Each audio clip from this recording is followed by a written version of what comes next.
capítulo 15. El concilio en Jerusalén. Entonces algunos que venían de Judea enseñaban a los hermanos: si no os circuncidáis conforme al rito de Moisés, no podéis ser salvos.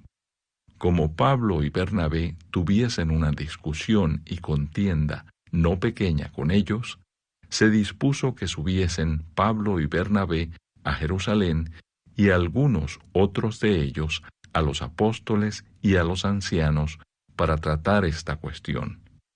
Ellos, pues, habiendo sido encaminados por la iglesia, pasaron por Fenicia y Samaria, contando la conversión de los gentiles, y causaban gran gozo a todos los hermanos. Y llegados a Jerusalén, fueron recibidos por la iglesia y los apóstoles y los ancianos, y refirieron todas las cosas que Dios había hecho con ellos. Pero algunos de la secta de los fariseos, que habían creído, se levantaron diciendo: es necesario circuncidarlos y mandarles que guarden la ley de Moisés. Y se reunieron los apóstoles y los ancianos para conocer de este asunto. Y después de mucha discusión, Pedro se levantó y les dijo: varones hermanos, vosotros sabéis, como ya hace algún tiempo, que Dios escogió que los gentiles oyesen por mi boca la palabra del Evangelio y creyesen. Y Dios, que conoce los corazones, les dio testimonio, dándoles el Espíritu Santo, lo mismo que a nosotros. Y ninguna diferencia hizo entre nosotros y ellos, purificando por la fe sus corazones. Ahora pues, ¿por qué tentáis a Dios poniendo sobre la cerviz de los discípulos un yugo que ni nuestros padres ni nosotros hemos podido llevar? Antes creemos que por la gracia del Señor Jesús seremos salvos, de igual modo que ellos. Entonces toda la multitud calló, y oyeron a Bernabé y a Pablo, que contaban cuán grandes señales y maravillas había hecho Dios por medio de ellos entre los gentiles. Y cuando ellos callaron, Jacobo respondió diciendo: varones hermanos, oídme. Simón ha contado cómo Dios visitó por primera vez a los gentiles para tomar de ellos pueblo para su nombre. Y con esto concuerdan las palabras de los profetas, como está escrito: después de esto volveré y reedificaré el tabernáculo de David, que está caído, y repararé sus ruinas, y lo volveré a levantar, para que el resto de los hombres busque al Señor, y todos los gentiles, sobre los cuales es invocado mi nombre, dice el Señor, que hace conocer todo esto desde tiempos antiguos.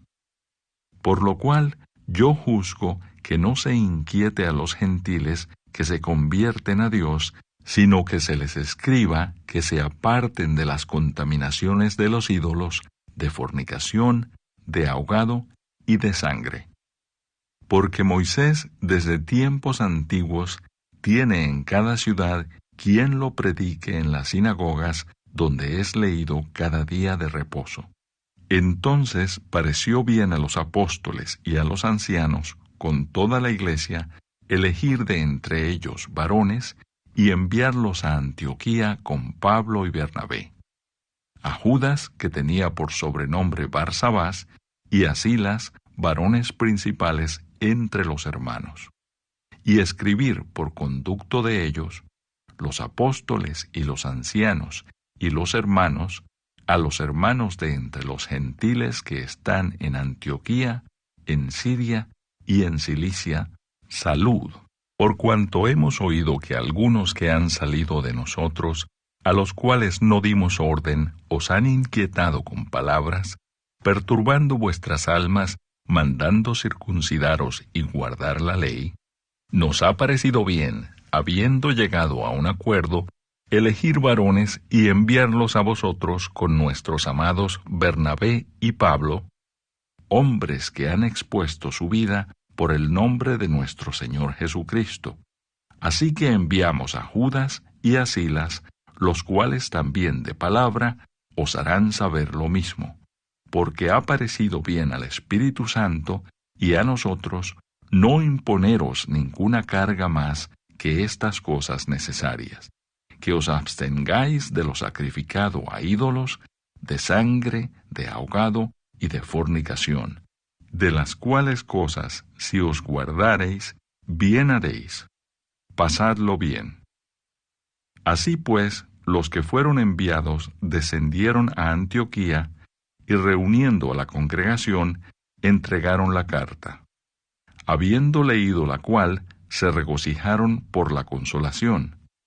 Y Judas y Silas, como ellos también eran profetas, consolaron y confirmaron a los hermanos con abundancia de palabras.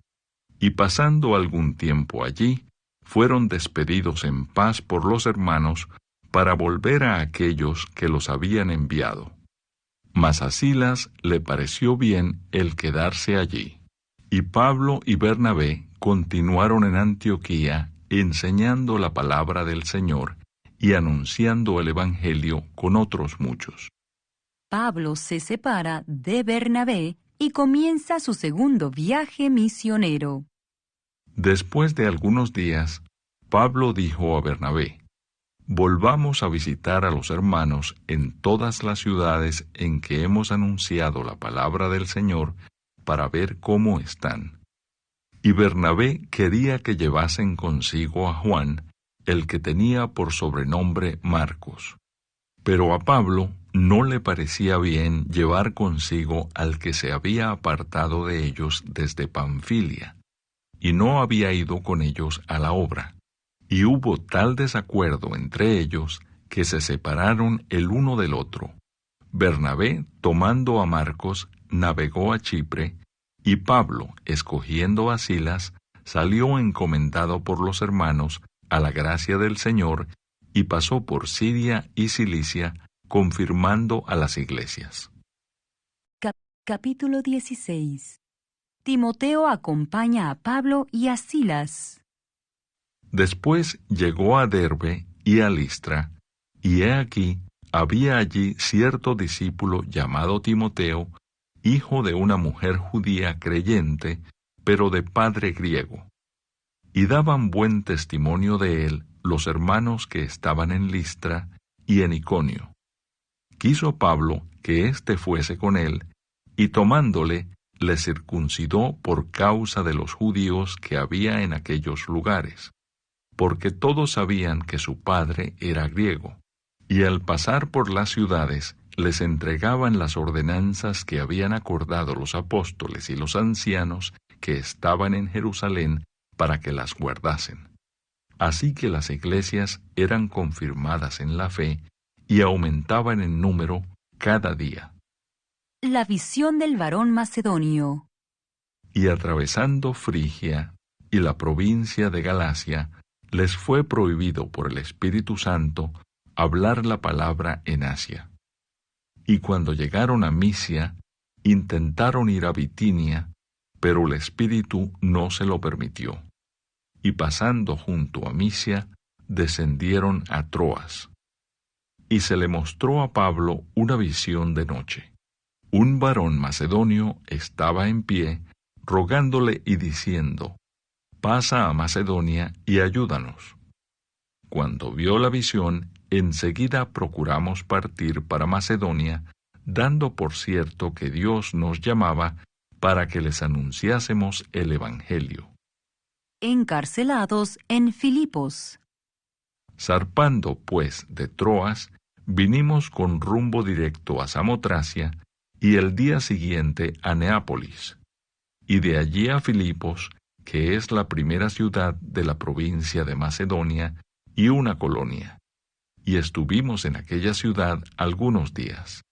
Y un día de reposo salimos fuera de la puerta junto al río, donde solía hacerse la oración, y sentándonos hablamos a las mujeres que se habían reunido.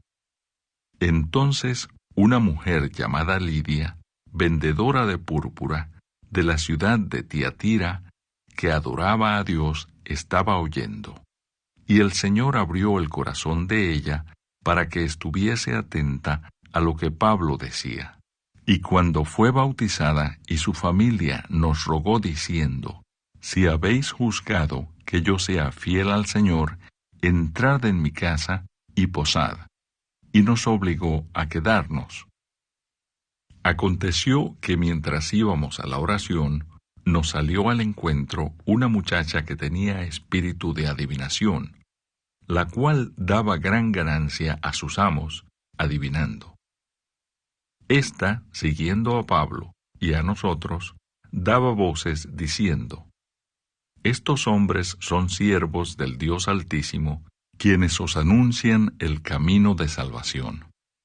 Y esto lo hacía por muchos días, mas desagradando a Pablo, éste se volvió y dijo al Espíritu: te mando en el nombre de Jesucristo que salgas de ella.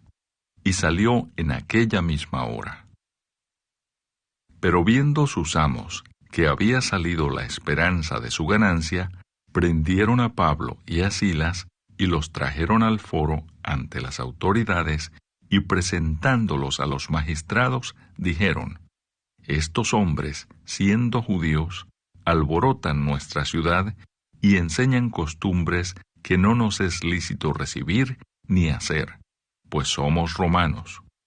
Y se agolpó el pueblo contra ellos, y los magistrados, rasgándoles las ropas, ordenaron azotarles con varas.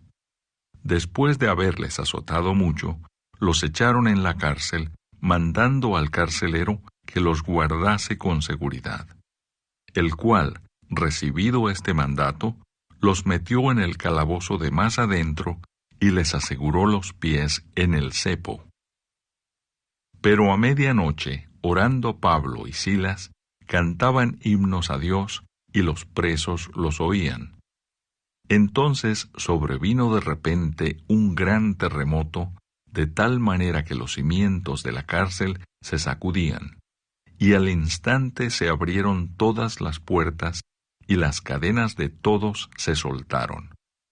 Despertando el carcelero, y viendo abiertas las puertas de la cárcel, sacó la espada y se iba a matar, pensando que los presos habían huido. Mas Pablo clamó a gran voz, diciendo: no te hagas ningún mal, pues todos estamos aquí. Él entonces, pidiendo luz, se precipitó adentro, y temblando se postró a los pies de Pablo y de Silas. Y sacándolos les dijo: Señores, ¿qué debo hacer para ser salvo? Ellos dijeron: Cree en el Señor Jesucristo, y serás salvo tú y tu casa. Y le hablaron la palabra del Señor a él y a todos los que estaban en su casa. Y él, tomándolos en aquella misma hora de la noche, les lavó las heridas, y enseguida se bautizó él con todos los suyos. Y llevándolos a su casa, les puso la mesa, y se regocijó con toda su casa de haber creído a Dios. Cuando fue de día, los magistrados enviaron alguaciles a decir: Suelta a aquellos hombres. Y el carcelero hizo saber estas palabras a Pablo: Los magistrados han mandado a decir que se os suelte, así que ahora salid y marchaos en paz. Pero Pablo les dijo: Después de azotarnos públicamente sin sentencia judicial, siendo ciudadanos romanos, nos echaron en la cárcel, y ahora nos echan encubiertamente. No por cierto, sino vengan ellos mismos a sacarnos. Y los alguaciles hicieron saber estas palabras a los magistrados, los cuales tuvieron miedo al oír que eran romanos. Y viniendo, les rogaron, y sacándolos, les pidieron que salieran de la ciudad. Entonces, saliendo de la cárcel, entraron en casa de Lidia, y habiendo visto a los hermanos, los consolaron y se fueron.